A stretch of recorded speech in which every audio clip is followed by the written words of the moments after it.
The Pokemon world is a wide and vast one, filled with many different regions and Pokemon within them. And although each region features a different mix of old and new Pokemon, if you've played the games long enough, you'll notice that there are certain types of Pokemon that keep showing up.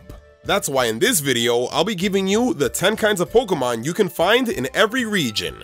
Keep in mind though that this isn't a list of 10 specific Pokemon, cause that would be boring, but instead 10 different categories of Pokemon. For example, starters and legendaries, which I'm excluding from this video cause those are kind of obvious. Now before we get started, a quick shout out to this video sponsor. Forget everything you think you know about mobile games, cause one of the most ambitious RPG projects of 2019 has just been released. Raid Shadow Legends. Playing Raid is one of the most immersive experiences you'll find on a smartphone, and it can only really be compared with the biggest PC and console titles. And the best part? It's totally free! Raid has all the RPG features you'd expect, like an amazing storyline, awesome 3D graphics, giant boss fights, PvP battles, and hundreds of champions to collect and customize. Over 10 million players worldwide have already downloaded the game in less than 6 months. That's insane! In Raid, you have the ability to personally customize your champions, choosing their artifacts and creating a unique mastery build for each one of them. I personally am down for fighting against other live players, probably my favorite part of the whole game. This game is amazing, but don't just take my word for it. With over 300,000 reviews, Raid has almost a perfect score on the Play Store.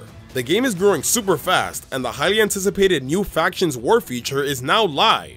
Also, there's an awesome rewards program for new players. Get a new daily login reward for the first 90 days of the game. You can find me under the nickname LUMIOSE. So what are you waiting for? Go to the video description, click the special link, and you'll get 50,000 silver and a free epic champion as a part of the new players program to start your journey. Alright, now let's get started with the list. Number 1. The Early Rodent. We're starting off this list with probably the most obvious to appear in a new region aside from starters, the Early Rodents. Now these Pokemon aren't all rodents, but that's kind of what we nicknamed them.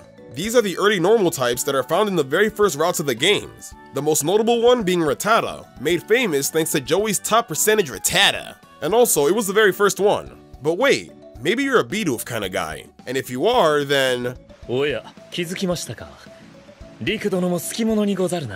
Now these Pokemon were generally kind of boring and used as HM slaves, but little by little, Game Freak has been making them a lot more interesting by adding new typings to their evolutions and even giving them regional variants, which makes sense considering how common they are. But there are still some that are kind of trash, let's be honest. Number 2. The Early Bug. These aren't just any bugs, cause every region has bug types, but these are the early bugs. Every region features at least one new bug that can be found pretty early into the games. They're basically used to show off the mechanics of evolution because of how early they can evolve. But because they're usually fully evolved by the second or even the first gym, they kinda suck. But that's not true for all of them though, because there are actually a few good ones like Leavanny or Vikavolt. But it doesn't really matter, cause weak or strong, you're still guaranteed to find an early bug type at the start of every region. Number 3. Birds. Here's another category of Pokemon that's found early on, but this ain't just limited to early birds, I'm talking all birds. Every single region has a new assortment of birds to choose from, and it makes sense. Birds are everywhere in the real world, so they're gonna be everywhere in the Pokemon world as well. Birds are so prevalent in Pokemon that it was even gonna be its own type in the first generation.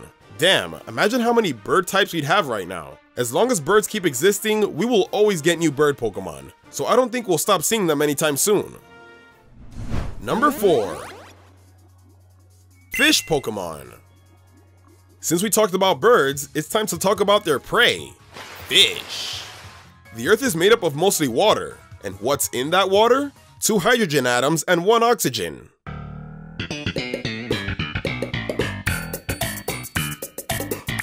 It's fish, guys. And since fish are such prominent animals in the ocean, it's pretty much expected to find the fish Pokemon whenever you're near water, especially when you're using the fishing rod. Almost every region introduces a new generic fish Pokemon, the only exception being Karlos. And even though they don't have a new one, you can still find other fishes like Magikarp, Goldeen, and Carvana. So yeah, these little swimmers are everywhere. Number 5. The Pikachu Clones. I'm sure most of you saw this one coming, and if you didn't, come on man. Ever since Pikachu's introduction, every generation has been trying to replicate Pikachu's cool and cuteness. Sometimes it works, and other times, why? And there's even others that aren't clear-cut Pikachu clones, but Pika inspired. For example, Mimikyu, who wears a Pikachu cloth in order to be loved like it, and Marill, aka Pika Blue. Even Pichu sort of fits into this category. Although it's a pre-evolution, it's still a Pika-like Pokemon that was introduced after Pikachu. Some people might get tired of this trend, but I think it's kinda cool that every region has its own little version of Pikachu. Too bad the original is always there to steal the spotlight anyways. Number 6. The annoying Pokemon. We all know this one. Although the Pokemon in this category aren't that similar to each other, they all share one thing in common. They are all annoying. These are the Pokemon you constantly can't escape in the wild, the ones you're just tired of seeing. The most famous are Zubats in caves or Tentacool at the sea. No matter what the region, you will run into one of these Pokemon. In Hoenn, Wingull, and Pelipper are the new additions to this slot. In Unova, it's Woobat and Tranquil, but it's not just limited to them. It's also wild Pokemon that won't let you escape, like Trapinch with Arena Trap. And the worst part about these guys is that they appear in multiple different regions. So just when you think you're safe by playing a different game, surprise, there's a Zubat. Surprise, there's a Wingull. Ugh, I'm getting annoyed just thinking about them. Luckily, the next entry is a lot more wholesome. Number 7. Dogs. So there's something I want to confess. I am a dog person. I love them, but I never actually owned one yet. Luckily, I can live out that fantasy of owning one in the Pokemon world. And man, does it got some. Almost every generation introduces at least one new doggo. For example, Kanto has Growlithe, Johto has Houndour, Unova has Lillipup, Galar has Yamper, and even Hoenn has a dog-type Pokemon with Electrike. It's awesome! The only region that didn't introduce one is Sinnoh, but you can still catch Houndour, and it makes sense. Everyone loves dogs, so Game Freak wants them to be found everywhere. And if you aren't a dog person, then maybe you're a fan of the next entry. Number 8. Cats.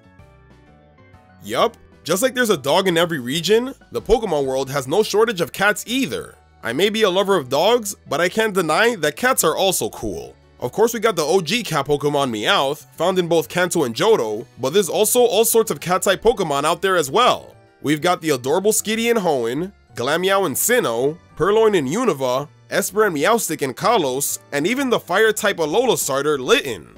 That's right, we've even got a cat for a starter. And if you really want to take it the extra mile, you could even say that Solgaleo's a cat. I mean, that's what lions are, really big cats. So it's safe to assume that every region will have at least one cat-type Pokemon. It must suck for the electric rodents though.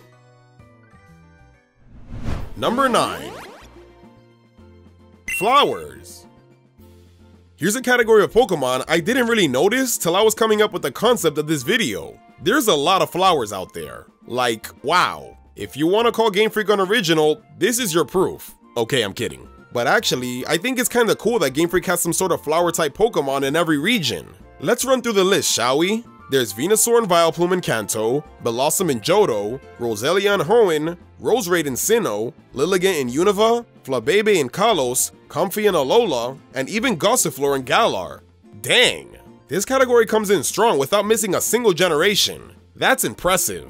Especially since each flower Pokemon is pretty unique in its own way. Except for Roserade because it's kind of an evolution, but you get the point.